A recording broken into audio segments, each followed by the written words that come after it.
Hello and welcome to Pots and Trowels on this Sunday morning. It's a lovely day here, the sun's shining, but it's quite cold and blustery. We're getting an easterly wind which is keeping the temperatures low. I did promise early on in this week that we're going to be doing more on growing fruit and vegetables over the coming few months to help you get started in the veg garden. So I thought what we'd do this morning is just start with a little bit of a menu so you can start to get prepared for when we really start to sow and plant in a week or two's time. So things that you're going to need, first of all, is you're going to need some seeds to sow. So obviously choose your favourite types of vegetables. It might be beans, onions, sweet corns, beetroot, salads, courgettes, whatever. There's still plenty of time to get them. So don't worry too much if you haven't got them. You can get them mail order from garden centres, and there's still plenty of time, because if you look on the back, for the majority of them we're actually sowing in April or May anyway, so don't worry, you haven't missed the boat with them. So you need to get those, and you can also get things like onion sets. These are much simpler and more convenient than sowing seeds. We're just going to plant these out in the garden in a week or so's time, and they will develop then into lovely onions over the summer. And we also touched on them earlier on in the week, potatoes. If you haven't got your potatoes, get your potatoes ready for planting. Now some of these are going to be sown directly into the garden. When the soil just warms up a little bit. It's still a bit cold, as I say, at the moment where we are in North Yorkshire, but some we're going to start off in modules, and that just gives them that little bit of a head start. So you know, it's worth getting a few of these module trays if you haven't got them, or these little plug trays. These are great for starting off things like courgettes and beans. I've already got some broad beans here going, but I shall be doing my French beans and my runner beans in these later on. But these little plugs are great for things like spring onions and all the salad crops and lettuce, so you can get them growing little and often then to plant out in the garden. So they're ideal to get in. I'm going to put those there because they're going to blow away.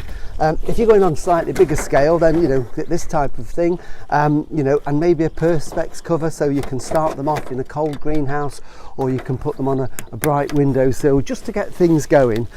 The other thing we need are pots. You know, pots, they can be plastic, they can be fibre pots, whatever you've got, terracotta, but you do need a range of pots to be able to use, and of course some labels. It's really important that we make sure everything is labelled in the garden, so you know what you've sown and what's going to come up in that row. And of course the other thing you need is compost. You're going to need some compost for containers for growing things on, for sowing the seed and raising the seedlings and young plants. So basically that's your shopping list: seeds, potatoes, onions, compost, trays and pots, and you're ready to go. So what I thought we'd do just to start us off is we're going to plant a potato in a pot, and you need a pot about this size. It's about the size of a small bucket. That's ideal, and that will get us a boiling of potatoes.